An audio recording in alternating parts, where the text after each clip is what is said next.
Allô, ok.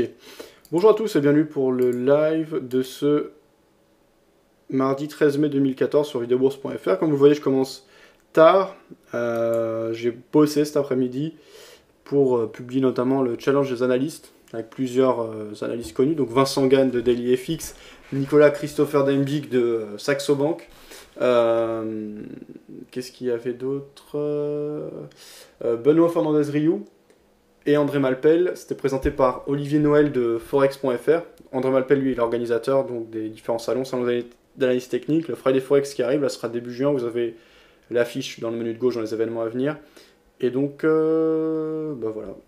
Benoît Fernandez-Riou, lui, c'est un trader indépendant assez reconnu qui bosse aussi dans l'industrie bancaire. Donc quelqu'un d'intéressant que j'avais interviewé à la Défense l'année dernière. J'ai toujours son interview qui est disponible. Donc voilà, cette vidéo vous la retrouvez en haut de videobourse.fr, sinon je viens de la publier. Donc voilà, désolé, mais voilà, cet après-midi, il fallait absolument que je sorte une vidéo par rapport au salon. Il faut que j'en sorte une par jour pour que tout soit en ligne le plus rapidement possible. Donc ça prend du temps et bah, je suis désolé pour le retard. Il ne s'est pas passé grand chose pour moi, si ce n'est quand même, c'était intéressant. Alors j'ai juste me connecter au Mumble et avant ça je rappelle les règles et principes de cette émission. Donc l'émission s'appelle Trader ensemble, l'idée est de partager nos points de vue, nos idées, nos prises de position. Que vous soyez débutant ou trader expérimenté, n'hésitez pas à participer, c'est une sorte d'antenne libre donc sur la thématique du trading. Pour ma part, je trade surtout le forex, les parts majeures, et je vous présente ce que je fais. Ceci dit, aucun conseil d'investissement n'est prodigué dans le cadre de cette émission. Si vous choisissez de me suivre ou de suivre les avis de membres, que ce soit sur le chat écrit ou le chat audio dans le cadre de cette émission, cela incombe de votre responsabilité. En France, il faut une licence pour donner du conseil. Il s'agit de la licence de CIF, conseiller en instrument ou en investissement financier, je ne sais plus. Je ne l'ai pas, donc je ne donne pas de conseil, simplement mon avis. Vous pouvez suivre les résultats de mon compte à tout moment quand sur le lien Mes résultats et MAM, donc MAM qui veut dire Multi-Account Manager, c'est un compte mutualisé. Au-dessus du cadre de diffusion de l'émission, vous avez position ouverte, position fermée, l'historique, le suivi des performances, etc. Pour participer, donc, vous avez le chat bleu en dessous du cadre de diffusion de l'émission. D'ailleurs, je vais le rendre accessible à tout le monde sans même besoin de vous inscrire. Je le coupe j'enlève la participation libre et je la réserve aux membres quand je quitte l'écran, parce que sinon il y a du spam et des choses bizarres qui se disent. Mais sinon, quand je suis présent, tout le monde peut participer, même les gens qui ne sont pas inscrits, donc n'hésitez pas à en profiter. Je fais le point régulièrement et je regarde ce que vous dites. Donc si vous avez des avis, si vous voulez partager des analyses, des graphiques, des prises de position, vous pouvez le faire. Vous pouvez également participer par audio via le Mumble. Vous avez un lien Mumble MUMBLE en bleu ciel en haut à droite du cadre de diffusion de l'émission. Vous pouvez nous rejoindre et participer par audio à tout moment. N'hésitez pas à prendre la parole. Vous pouvez également m'ajouter sur Skype si ça vous intéresse. Mon pseudo c'est Fabien Web, tout attaché. Je vous laisse mon pseudo sur le chat écrit. Si vous voulez participer, partagez votre écran et voilà, donnez votre avis. Eh bien, vous pouvez le faire à tout moment. Donc Fabien Web, tout attaché. Je viens de le publier sur le chat écrit. FABIENWEB. Bonjour à ceux qui sont présents. Phil qui partageait son graphique. Alors Tim Gordon, tu mets MDR, qu'est-ce qui te fait rire Tim Gordon? Et là on voyait donc le graphique hebdomadaire sur l'euro-dollar, donc avec un point de vue plutôt baissier de la part de Phil qui pense qu'on atteint une zone de résistance et qu'on pourrait tracer pourquoi pas vers le S3 en hebdomadaire, donc ce serait un retour à ce moment-là vers les 1,32, 1,32,50. Voilà, on verra ce qu'il en est. Il faudrait que les vendeurs prennent fermement en main le marché pour cela. Sur l'euro yen, on est sous pression, je suis légèrement positif. La nuit dernière, j'avais laissé courir 1,5 lot. Là, je suis en très léger gain, donc début de semaine tranquille. On va voir là si on a un petit décalage, ne serait-ce que 10-20 pips, ça me permettrait de prendre un bon bénéfice sur le jour, sur cette journée. Donc il reste un peu plus de 30 minutes de trading aujourd'hui. Phil qui disait en hebdo, 1.37 a l'air d'être un gros morceau. Phil qui laissait un autre lien, donc on va regarder ça de plus près. Toujours l'euro-dollar, cette fois en intraday me semble-t-il. Ah non, c'est toujours à long terme, mais plus zoomé, donc on voit effectivement qu'on a touché la zone de résistance, que les vendeurs reviennent fort. On pourrait retoucher la zone de résistance, donc repartir à la hausse si on reste dans ce canal, espèce de canal haussier, petit poisson sûrement bisou ensuite, avant de sortir par le bas. En tout cas, c'est ce qu'anticipe Phil. On verra ce qu'il en est. Qu'est-ce qui te fait dire qu'on ne sortirait pas par le haut de ce canal, Phil?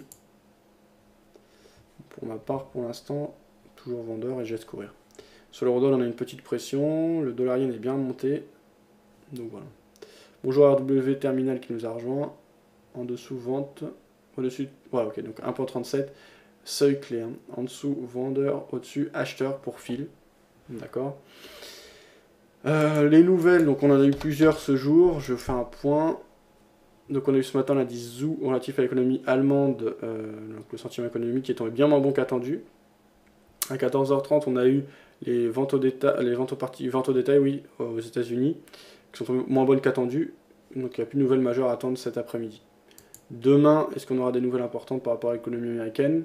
On aura des nouvelles par rapport à l'économie britannique demain matin avec les comptes courants britanniques, je crois. Clement Conscience, je ne sais pas exactement ce que c'est, donc je ne peux pas dire de bêtises, et les chiffres du chômage britannique à 10h30. À 11h30, on aura Carney, donc gouverneur de la Bank of England, la banque centrale britannique, qui parlera, et on aura un rapport de l'inflation, donc des nouvelles importantes par rapport à l'économie britannique. Donc demain, sur le câble ou les devises relatives à la livre sterling, ça devrait bouger. 14h30, on aura un indice de production PPI, je crois que c'est un indice de production, relatif à l'économie américaine, et au long de l'après-midi, on aura d'autres nouvelles d'importance moyenne. Voilà.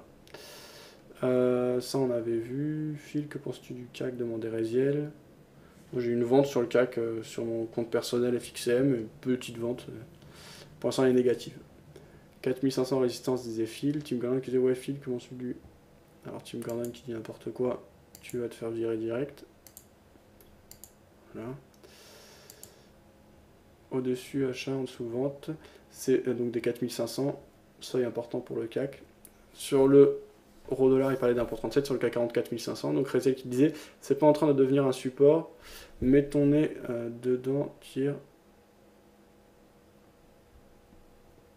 Enfin oui, d'accord, Phil qui répondait à l'autre. Pas en délire, Rézel. Ok. Voilà, donc pas grand chose. Là cet après-midi, on est dans une zone qui a été pas mal travaillée. Donc je disais, oui, sur l'euro-yen, j'avais laissé quoi? Donc cette nuit, 1.5 low.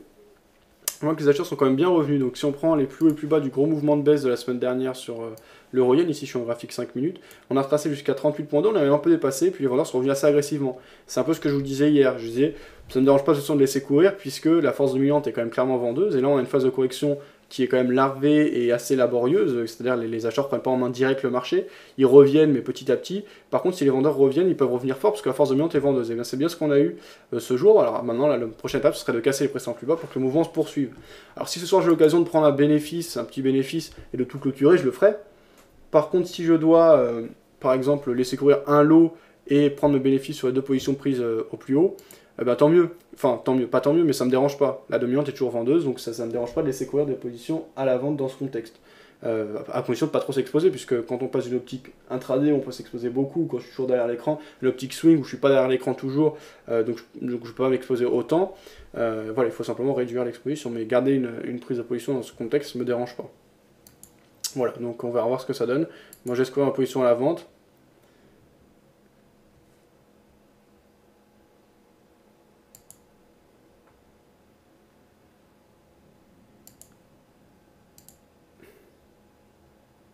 Ok. Donc sur ce, on va aller voir les points de vue dans les différentes salles de marché et dans les rédactions. Voir un peu les points de vue sur la journée. Semaine qui semble pas majeure au niveau des nouvelles macroéconomiques qu'on attend. Après, ceci dit, de toute façon, les plus gros mouvements de marché peuvent venir aussi d'éléments qu'on n'attend pas. Et sinon, une échéance qui approche et qui peut être importante, c'est pour moi en tout cas les élections européennes avec une forte montée des partis eurosceptiques. D'ailleurs, le sondage du mois concerne cela. Vous pouvez répondre dans le menu de gauche si cela vous intéresse. On avait Philippe Vetcher, responsable de la recherche macroéconomique chez Natixis, qu'on trouvera à la conférence FXM du 23 mai, qui s'exprimait dans le cadre d'un flash des marchés, notamment sur la hausse de la TVA qui pourrait être fatale au Japon. On écoute son point de vue.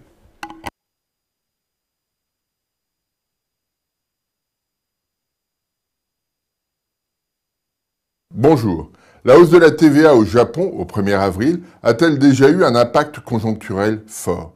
C'est la question qu'on se pose aujourd'hui et on regardera deux indicateurs qui nous permettront déjà d'avoir une idée de l'impact de cette hausse de TVA. Les deux indicateurs, ce sont les prix à la consommation pour le mois d'avril et l'évolution d'une enquête auprès des chefs d'entreprise, là aussi publiée pour le mois d'avril.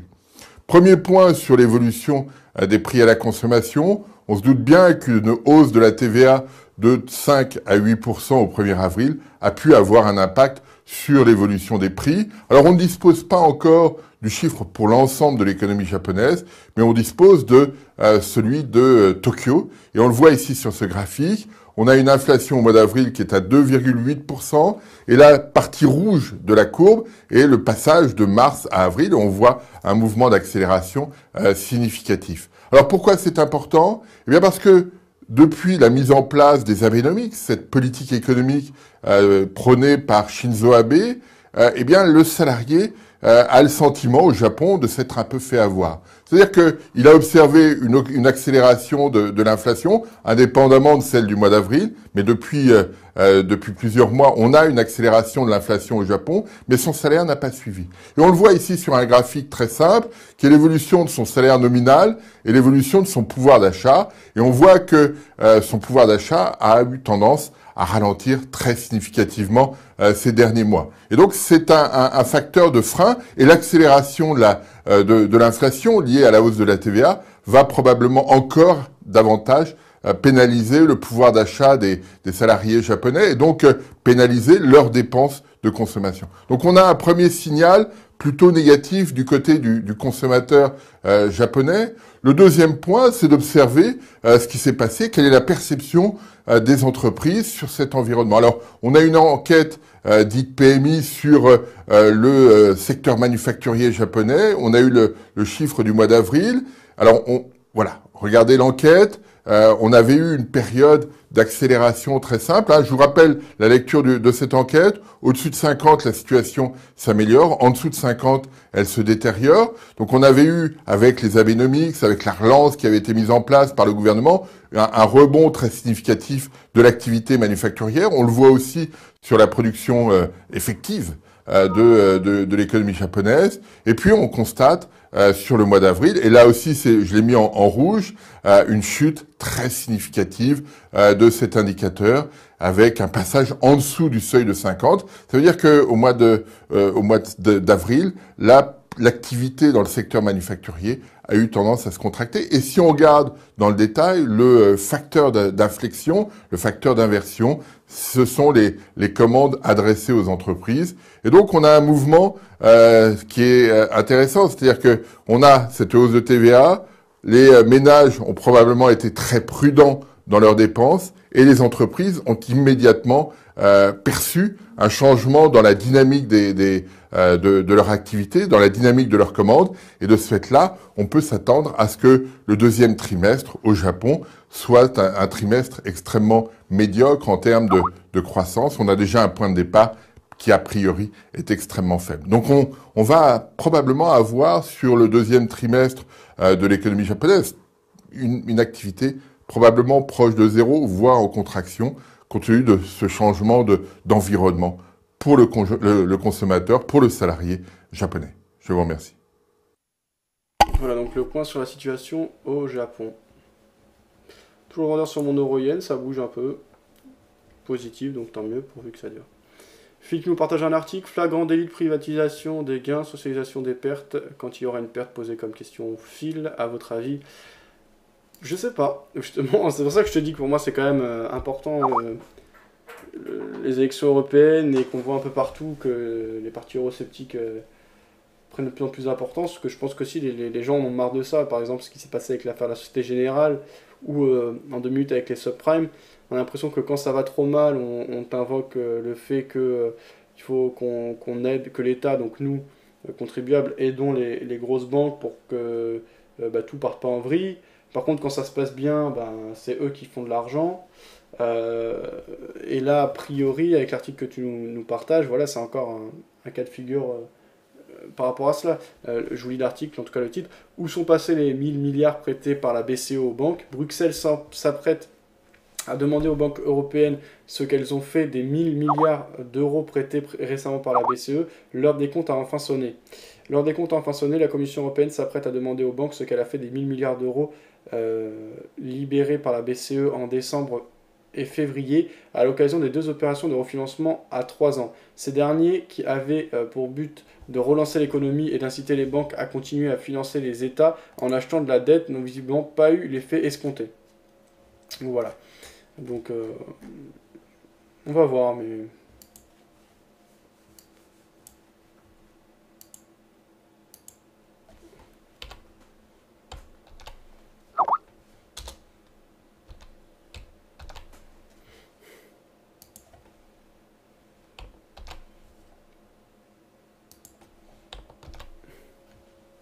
Alors que là, on reteste les plus bas sur l'euro yen. Sur les cas, on peut avoir un décalage sympa, donc je reste attentif. Alors, je partage ton article sur Twitter, Phil.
Ok, ça c'est bon, c'est partagé. Alors pour le moment le support tient bon, les précédents plus bas tiennent bon. Donc on va voir ce que ça donne ensuite. Les banques qui ont emprunté à 1% auprès de la BCE pourront financer les États avec des taux compris entre 3 et 6%, disait Phil. Risque zéro, argent gratuit, beau métier banquier, disait Phil. Ouais. J'avais peu de capital, 400 euros. Hein.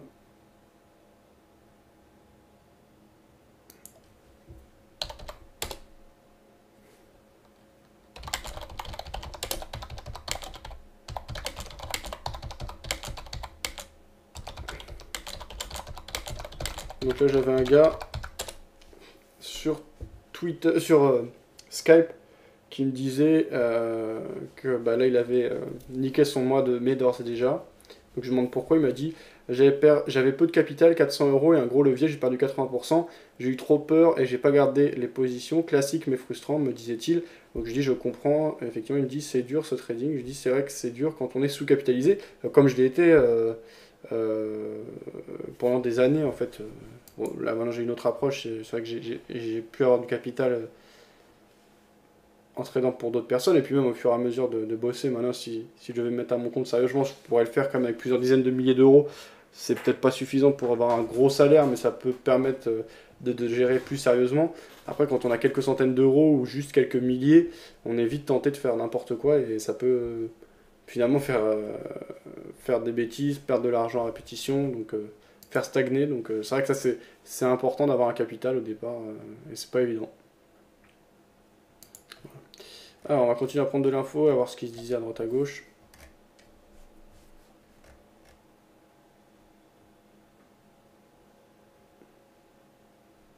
L'euro est-il un handicap? Tiens, on parlait de cela sur Europe 1, on écoute. Quand on n'a plus de boulot, des élections européennes. Est-ce qu'on peut s'acheter des produits importés? Vous savez, pour ceux qui ont du travail et qui sont riches, l'euro c'est formidable pour aller voyager à l'étranger, etc. Mais quand ça ruine un pays et qu'on n'a plus de travail, est-ce qu'il vaut mieux pas payer son écran plasma 5% plus cher et donner du travail à ses enfants? On oublie, Laurent Neumann dit les importations seront un peu plus chères, oui, mais les exportations seront beaucoup moins chères. Ça veut dire que le travail en France sera favorisé. Et je voudrais qu'on me dise pourquoi, c'est curieux, l'Angleterre de M. Cameron a dévalué la livre de 30% en 2 ans.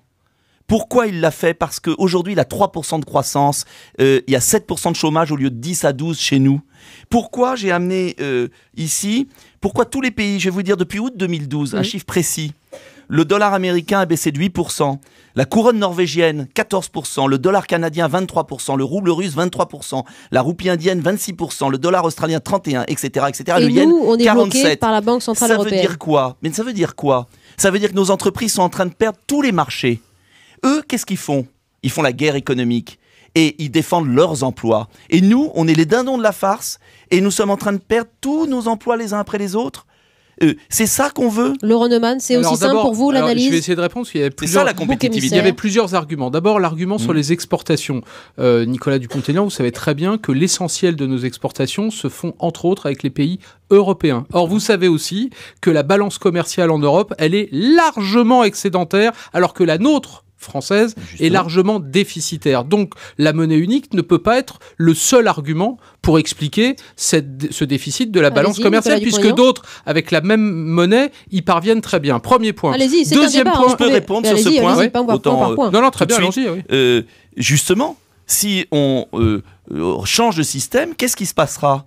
C'est que la monnaie allemande se réévaluera naturellement, comme ça s'est toujours passé au cours de l'histoire, c'est-à-dire que la monnaie allemande se réévalue, et nous sommes ainsi... Ce qui est souhaité par les Allemands, d'ailleurs. Non, ils ne souhaitent pas, parce qu'avec l'euro, ils ont une monnaie compétitive. Et à partir du moment où on sort de l'euro, la monnaie allemande se réévalue de 30 à 40%, et ce sont eux qui sont handicapés.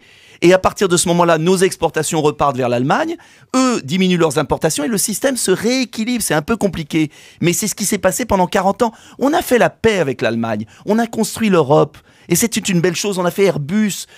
Moi, je suis pour la réconciliation franco-allemande, mais on l'a fait avec chacun sa monnaie. Et c'est un Allemand qui le disait, depuis qu'on a l'euro, les pays européens se chamaillent parce que vous ne pouvez pas avoir la même monnaie pour des économies différentes. Et pourtant, Nicolas Dupont-Aignan... Pas la même démographie.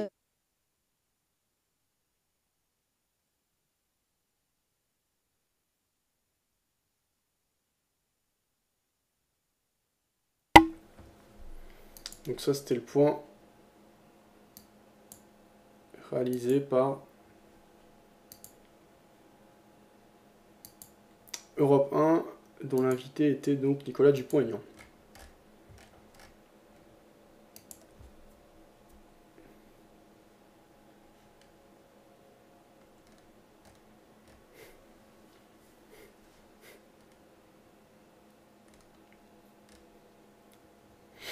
Donc là, c'est les plus bas, en tout cas, on les agresse actuellement sur l'euro-yen.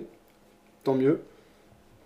Je suis attentif et si je dois choper un point bas, 17h12, ce sera parfait. Ça me permettra de terminer une session de trading correctement. Donc, avec un profit. C'est ce qu'on demande. Que demande le peuple? Voilà. Eh bien, on attend de voir. Pour le moment, pression vendeuse, je laisse courir.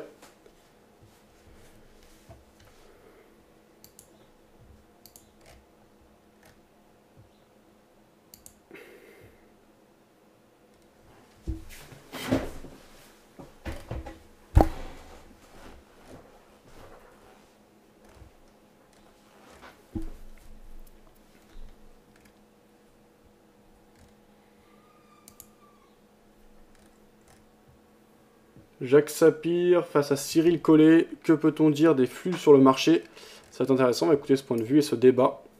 C'était ce jour sur BFM Business. Jacques Sapir. BFM Business, intégral placement, le face-à-face. Notre face-à-face aujourd'hui entre Cyril Collet et Jacques Sapir. Bonjour messieurs. Bonjour. Cyril Collet pour CPR Asset Management, Jacques Sapir pour l'École des hautes études en sciences sociales. Cyril, 4499 pour le moment, on est repassé juste sous les 4005 qu'on avait réussi à accrocher. On a même culminé à 4508 points. Transformer l'essai, voilà ce qu'il faut, nous disaient nos traders. Pour l'instant, c'est raté. Oui, et puis objectivement, à court terme, il n'y a pas un potentiel énorme sur le marché action. On l'a vu, on est toujours dans une ambiance très très banque centrale. La BCE a annoncé plein de choses, je pense que vous avez largement commenté, mais surtout dit que peut-être elle ferait quelque chose dans un mois. Je pense que c'est ça qui est important. La BOJ a dit on va commencer par digérer la hausse de la TVA et on fera aussi peut-être quelque chose en juin-juillet. Mais ce qui est important dans les dernières communications, c'est que donc juin-juillet, entre Europe et Japon, ça va être carton plein. C'est l'idée. Mais c'est pour ça qu'à court terme, normalement, il y a rien de... Enfin, il doit pas se passer grand-chose. Mais ce qui est important, c'est que dans les dernières communications des banques centrales, que ce soit la Fed, que ce soit la BCE, même la Banque de Corée a baissé ses taux en disant attention à l'Ukraine. Donc moi, je suis plus dans une période un peu perplexe. Des fois, je suis un petit peu bullish action, on va dire ça structurellement, mais en fait pas du tout. Parce que là, il y a finalement plus à perdre qu'à gagner, à être très très exposé sur les actions. Vous avez un risque Ukraine qui est pas fini. Vous avez un risque de devise qui pèse quand même sur tous les investisseurs qui ont investi dans la zone euro il y a un an.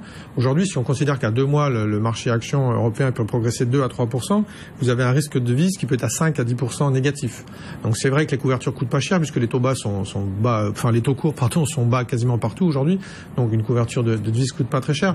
Mais il n'y a pas un potentiel énorme à court terme. Je dirais qu'il y a un peu plus de risques à être long sur les marchés actions, ce qui à mon avis explique pas mal de rachats des dernières semaines, des investisseurs qui sont américains ou fuseaux horaires associés, au sens, le risque de devise l'emporte sur le gain potentiel à court terme sur la partie action. Donc oui, et puis on attendait beaucoup des publications. Comme d'habitude, mieux aux US. Bon, ça a été bien ajusté avant. Si on regarde des sources, on dirait un peu plus neutres, on va dire que c'était quand même relativement mitigé, mais même si ça se passe plutôt bien et qu'ils délivrent et qu'on attend toujours 7% en 2014. En Europe, même quand c'est moins bon, on maintient 2014. Mais pour l'instant, l'embellie attendue et pas tout à fait là encore. Résultat mitigé, et pourtant les marchés montent. Ce sont juste les banques centrales, la perspective de les voir agir qui fait monter le marché. Mais les marchés montent, year to date, je crois, depuis le début de l'année, on est à plus 1,5 chez nous, plus 1 aux États-Unis. Ouais, enfin, nouveau record hier soir à Wall Street, nouveau plus haut de 5 ans et demi aussi à Paris. Enfin. Oui, Wall Street est trop haut, ça fait plusieurs mois qu'on le dit, donc on verra après ce qui va se passer, notamment si les taux montent un peu plus vite qu'on attend. Chez nous, on n'est pas au plus haut de l'histoire, loin s'en faut, et encore une fois, plus 1,5% depuis le début de l'année. En face, on devrait, parce qu'au début de l'année, on attendait 12% de croissance de bénéfices. Aujourd'hui, on est plutôt entre 8,5 et 9, parce que c'est déjà bien révisé en baisse. Donc, si on délivre, on peut progresser. Si on délivre pas, on progressera pas. Donc, je trouve que l'évolution des actions, en général, depuis le début de l'année, est relativement cohérente. Au Japon, il y a une petite angoisse, on va dire, au sens premier du terme, c'est-à-dire, est-ce que les bénéfices vont être là? Est-ce qu'il va y avoir des investissements industriels? Est-ce qu'il va y avoir des embauches et ainsi de suite? Et le marché, pour l'instant, ne fait rien. Je trouve que la progression depuis le début de l'année, marché action, est très logique au sens économique du terme. Même si c'est vrai que les banques centrales sont toujours là. Hausse ralentie, vous le disiez, par la crise ukrainienne. On a eu ce matin, Jacques Sapir, un indicateur allemand du moral des investisseurs. C'est l'indice JU qui chute à la surprise générale, de 10 points. Vous faites le lien avec la crise ukrainienne, l'exposition de l'économie allemande à la crise ukrainienne? Oui, certainement. En même temps, il n'y a pas que ça. Il est très clair qu'aujourd'hui, les entrepreneurs en Allemagne regardent beaucoup l'évolution globale du marché européen et ils voient que ce n'est pas une évolution qui est très favorable. Mais c'est vrai, l'Ukraine va peser et va peser encore plus dans le futur sur les anticipations et sur les réactions des entrepreneurs allemands. C'est absolument indéniable. Pourquoi encore plus dans le futur? Si vous voulez, la présidentielle fin mai? Non, il faut voir qu'on est dans une crise qui va durer plusieurs mois, voire plusieurs années. Il faut arrêter cette idée que la crise va trouver maintenant une solution dans les semaines qui viennent. L'élection présidentielle, si elle a lieu, ne concernera que la partie ouest et la partie centrale de l'Ukraine. Il est tout à fait évident que cette élection n'aura pas lieu dans l'est de l'Ukraine. Donc on va aboutir à une division de fait qui sera en réalité actée à partir du 25 mai. Bon. Après, la question se pose de savoir qu'est-ce que va devenir l'est de l'Ukraine. Ils disent vouloir se rattacher à la Russie. La Russie, pour l'instant, dit ne pas vouloir. Est-ce que l'on va vers une situation à l'Ossète, si vous voulez, grosso modo, ce qui se passait en Ossétie jusqu'en 2008, c'est-à-dire une république indépendante qui n'est pas reconnue, mais qui fonctionne de manière indépendante en réalité. Est-ce que un compromis est possible avec les autorités de Kiev? Peu probable, mais on ne peut malgré tout pas complètement abandonner cette possibilité. On est parti, je le répète, sur une crise qui va durer et qui aura un impact extrêmement important sur les relations entre la Russie et l'Europe. Or, de ce point de vue-là, l'Allemagne est au cœur de ces relations. Donc il est tout à fait évident que le moral en prenne un coup. Presque entre la Russie et le reste du monde, parce que vous vous arrêtez à l'Europe. Non, parce que si vous voulez, on va voir le 20 mai, quand Vladimir Poutine ira à Pékin, que la situation est complètement normalisée avec la Chine, qu'elle est de fait normalisée avec l'Inde, qu'elle est en train de se normaliser avec le Japon et avec la Corée. Non, le problème de l'Ukraine, c'est les relations entre les États-Unis et la Russie, et entre l'Europe et la Russie. Mais il faut bien... Et qui soutient la Russie aujourd'hui? Personne, Jacques. Personne ne soutient la Russie. De fait, oui. De fait, oui. Si vous voulez. Il n'y a pas de soutien explicite, mais on est dans une situation où le fait de ne pas prendre position contre la Russie vaut soutien. Et il faut regarder, il y a énormément de pays qui considèrent que, fondamentalement, c'est une affaire qui ne regarde que les Russes et les Ukrainiens et qu'il ne faut pas s'en mêler. Et ça, si vous voulez, ça prouve que, d'une certaine manière, la Russie a déjà gagné sur ce dossier. On aura bien compris que c'est un sujet qui va continuer à marquer les esprits et sans doute, comme nous le disait Cyril, à préoccuper les marchés. Dans ce contexte-là, entre ces bruits de bottes ou ces troubles géopolitiques... Il y a plus que des bruits de bottes, là. Il y a les tanks, il y a tout. Oui, il y a des tirs. Il faut jamais oublier qu'il y a des morts pratiquement tous les jours. Enfin, c'est pas drôle. C'était une Pardon, oui, je sais bien, pardon, c'est pas drôle du tout. Alors, ça on avait vu, donc Jacques Sapir, et donc on a une seconde partie. Alors où on en est, toujours de la pression vendeuse, mais calme hein, sur l'euro-yen. D'ailleurs je me tâte à peut-être prendre le BNF, quand même pas une très grosse pression, j'ai un gain sympa. Je prends, coupe une position, donc voilà, je me désengage de l'euro-yen. D'ores et déjà sur la journée ça fait quand même un profit de... 1,8%, 0,18%, 1,8% serait de la folie, 0,18%, pardon, même, ouais, à peu près. Et voilà, s'il y a eu un gros décalage dans cette fin de journée, je le suivrai. Autrement, bon, comme d'habitude, ici on a l'euro-yen, duquel je viens de sortir. En haut à gauche, on a l'euro-doll qui est plutôt sous pression vendeuse, dollar-yen en bas à gauche, au milieu, en bas, on a la livre sterling face au dollar. Et les marchés actions, donc le CAC 40 en bas à droite qui bouge très peu, c'est ce dont se plaignait Réziel sur le chat écrit. Et le Dow Jones en haut à droite qui, je crois, est sur des plus hauts historiques de nouveau aujourd'hui, effectivement, même si là on baisse un petit peu. Donc on verra ce qu'il en est. Dans 5 minutes que ça donne. Donc voilà, à suivre, j'ai le doigt sur la gâchette, hein, s'il y a quelque chose qui doit être fait. Je suis prêt à rentrer. Mais s'il n'y a rien qui se propose, vu qu'il est déjà tard, eh bien, je prendrai simplement ce gain sur la journée. C'est déjà très bien, il n'y a pas à se plaindre, 0,10%. Je suis satisfait. Le compte progresse, c'est le principal. Forexrem qui laissait un lien. La petite huguette, c'est une... N'importe quoi. Il y a vraiment des timbrés sur le chat. Pourquoi tu dis Kevin Tosh en postant ça, Forexrem? J'ai pas compris.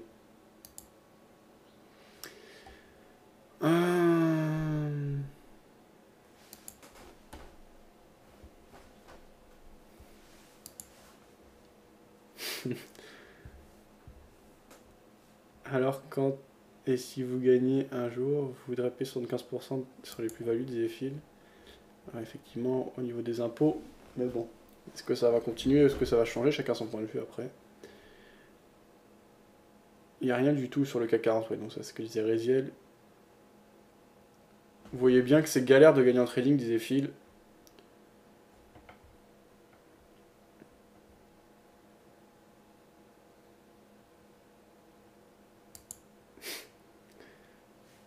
Alors, on va écouter la seconde partie, donc Jacques Sapir face à Cyril Collet toujours. Entre ces questions-là, malgré tout, il y a quand même une aversion au risque qui est quasiment nulle en ce moment. Et qu'est-ce qu'on peut dire des flux dans ce contexte qu'on vient de décrire aujourd'hui sur les marchés? Parce qu'on a beaucoup parlé de ces flux, de ces flux, de ces flux. Oui, c'est vrai que ça fait beaucoup de choses. Enfin, ça explique en partie les mouvements des marchés depuis plusieurs années. L'aversion au risque, on peut la définir comme le risque que les marchés baissent quelque part.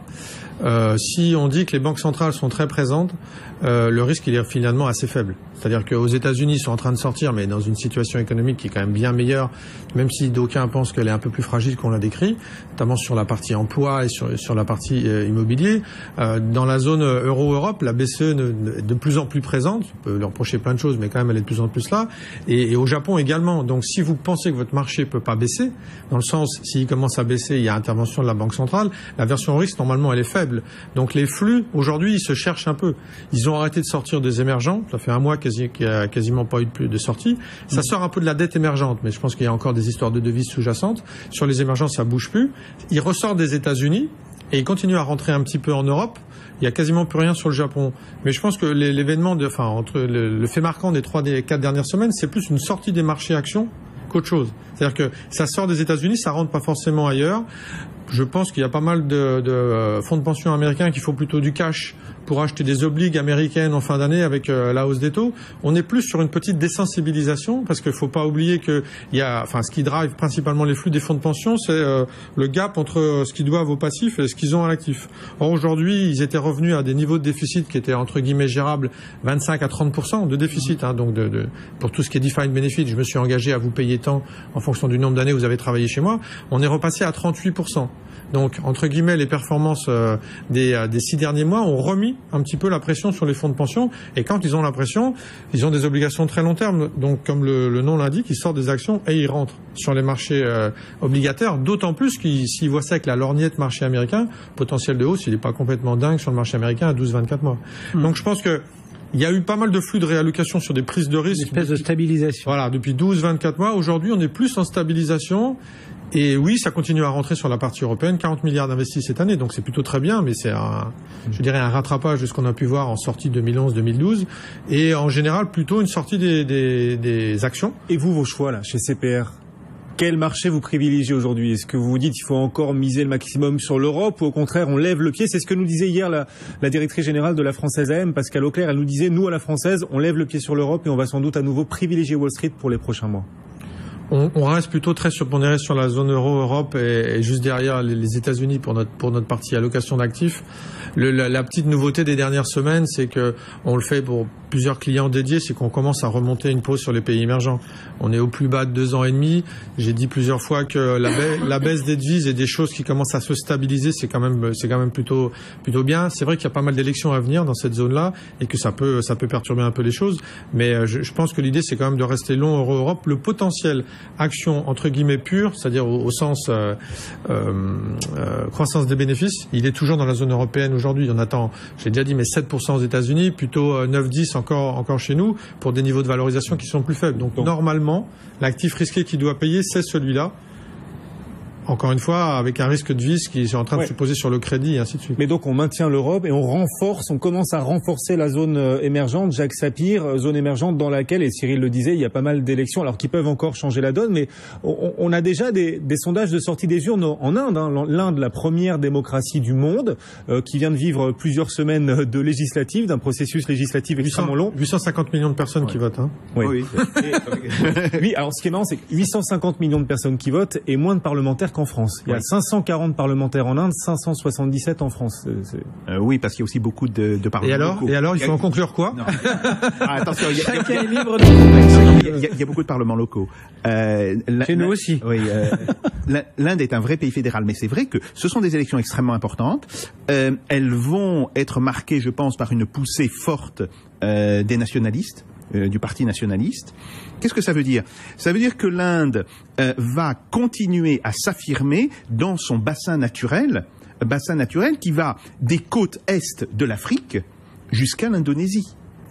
L'Inde est une puissance régionale. Et l'Inde, d'une certaine manière, a acté le basculement que l'on a vu se produire en particulier autour de l'Ukraine, mais qui est en réalité en train de se passer déjà depuis de nombreuses années, c'est l'idée que, oui, nous sommes revenus dans un monde où les relations internationales sont des choses extrêmement importantes, où la question de la puissance, y compris de la puissance militaire, joue, et où des puissances régionales vont s'affirmer. Donc, voilà, c'est l'une des marques des années qui vont venir. On est sorti d'une logique dite de pays émergents et on revient désormais à une logique de puissance régionale. Ça n'a pas l'air de faire peur au marché puisque la bourse de Bombay s'envole aujourd'hui, Jacques. Est-ce que ce que vous oubliez de dire quand même, c'est que le nationaliste hindou qui est favori et manifestement en tête dans les sondages de sortie des urnes, il a fait campagne sur la promesse de réformes économiques. Oui, tout à fait. Après, pour une économie indienne qui est un petit peu malade là depuis quelques mois. Elle est plus que malade. Il y a une stagnation de la production industrielle, il y a une stagnation de la croissance.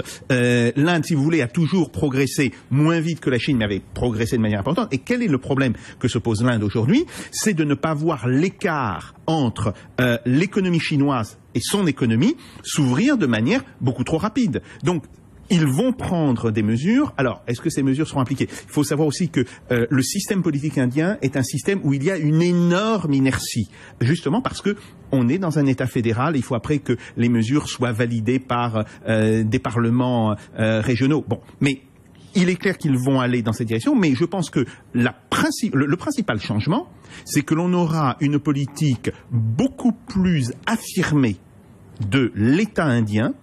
Alors, qui dans certains cas pourrait être assez pacifique. On sait par exemple que l'Inde entretient d'excellentes relations avec la République d'Afrique du Sud, pour d'ailleurs des raisons tout à fait historiques et la présence d'une communauté indienne non négligeable en Afrique du Sud.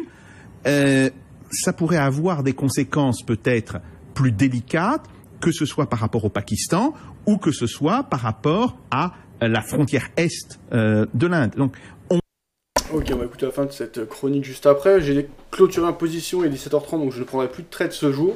Eh bien, c'est une bonne journée, et donc on va voir le bilan et le suivi du compte. Donc aujourd'hui, je clôture donc 3 trades, donc un perdant, 2 gagnants, sur un total de 2 lots échangés. Donc il y a peu de volume ces 2 derniers jours, en même temps les marchés bougent peu, donc c'est assez logique.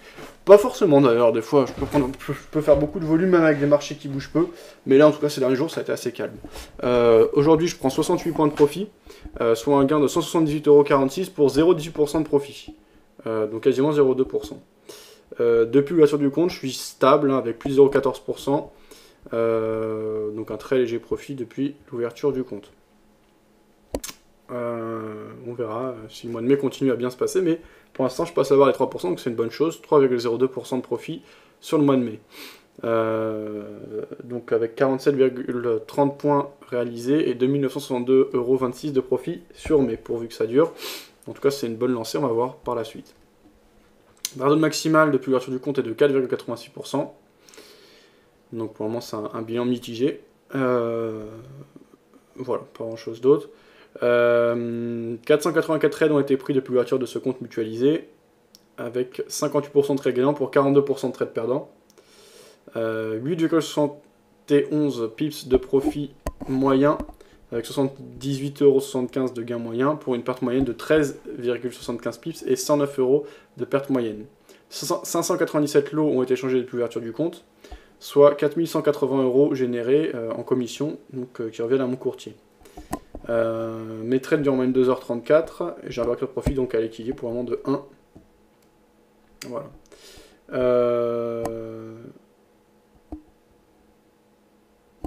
Le reste c'est moins intéressant. Donc voilà les statistiques majeures. Vous pouvez suivre les résultats de ce compte. Je laisse le lien si cela vous intéresse. Donc vous avez l'ensemble de mes positions, qu'elles soient ouvertes ou fermées. Et c'est mis à jour toutes les 5 minutes. Ok. On écoute la suite et fin du débat avec Jacques Sapir face à Cyril Collet. On est bien dans une logique de réémergence des puissances régionales. Après ce que vous venez d'entendre, Cyril Collet, vous comptez toujours vous renforcer sur les pays émergents, sur les marchés émergents chez CPR? Oui, parce qu'encore une fois, je pense qu'il y a des opportunités. Et l'Inde est un super exemple. C'est là où les infrastructures sont catastrophiquement... Enfin, il n'y a pas de service, il en manque. On a vu dans les Jeux Pacifiques il y a quelques années, on avait des belles cartes postales. Et en fait, quand ils sont arrivés sur place, les stades n'étaient pas vraiment finis. Même si ça arrive à d'autres pays, très bien. On va attendre ce qui se passe au mois de juin. Mais donc oui, il y a énormément d'investissements à faire. C'est vrai que le problème de l'Inde, c'est social et culturel avec les castes, c'est des choses assez immobiles. Mais bien sûr qu'il y a des choses à faire. Et puis, il y a des entreprises dans les pays émergents qui sont des entreprises qui sont aujourd'hui largement supérieures à ce qu'on peut trouver dans les pays développés. Il y a une consommation locale qui devrait repartir après les ajustements de change. Je pense que c'est quelque chose qui, enfin, c'est les accidents la classe d'actifs doit payer à horizon, alors 6, 12, 24 mois. On est sur des longs termes, c'est-à-dire que on peut le dire aujourd'hui et la semaine prochaine avoir, je sais pas moi, moins 5% parce que les élections se passent pas bien. C'est ce qu'on a eu en Indonésie.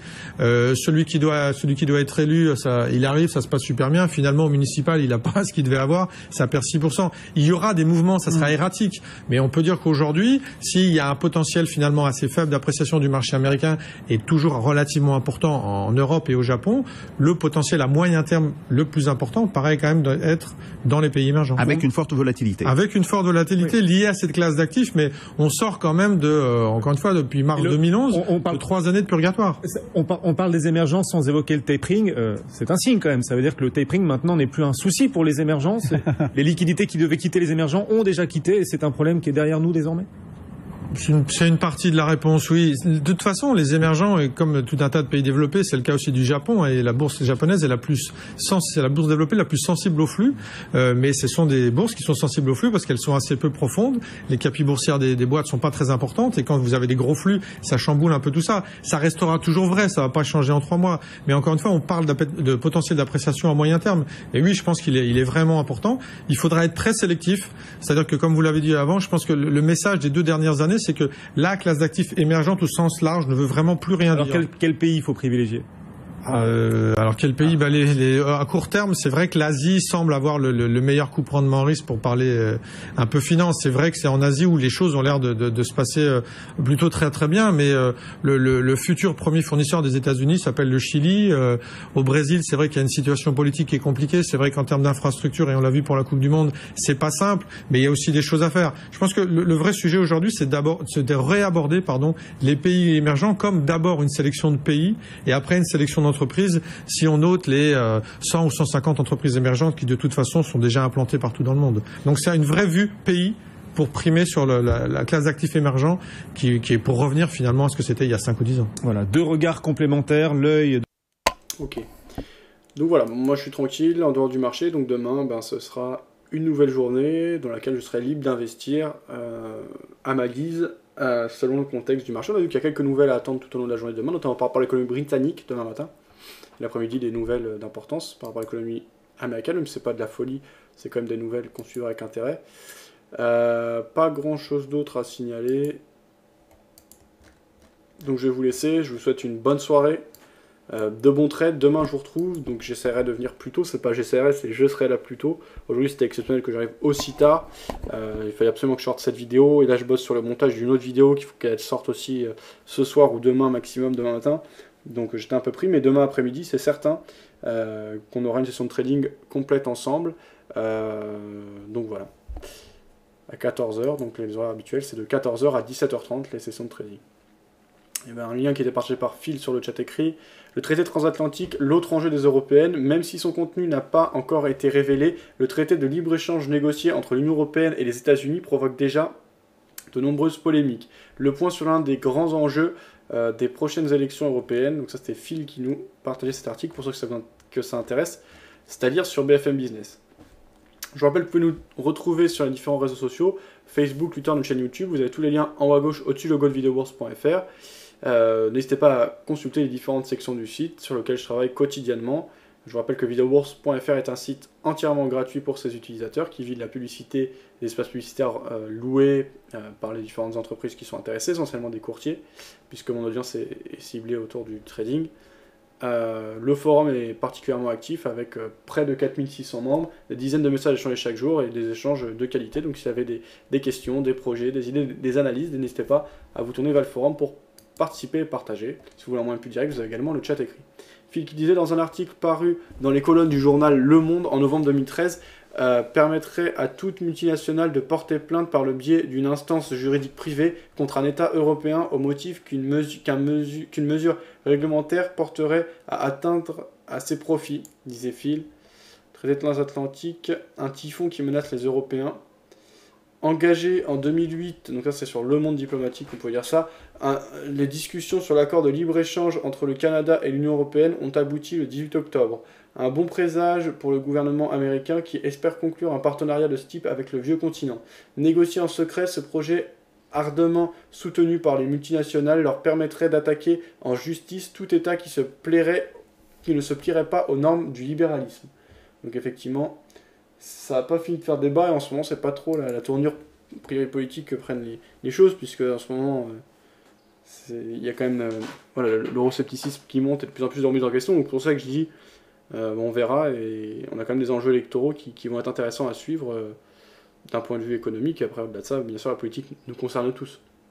Voilà. Phil qui laissait un lien, Phil qui disait fuyez pauvre fou, donc Phil qui est assez alerte, mais voilà, c'est intéressant, et n'hésitez pas à réagir et à débattre si vous le souhaitez avec Phil sur le chat écrit, je pense qu'il en sera ravi. En tout cas, merci pour ton partage, Phil, et pour ton point de vue, mais si vous avez un point de vue autre que Phil, n'hésitez pas également à vous exprimer, à partager vos articles, etc. Allez, bonne soirée, à demain pour une nouvelle session de trading.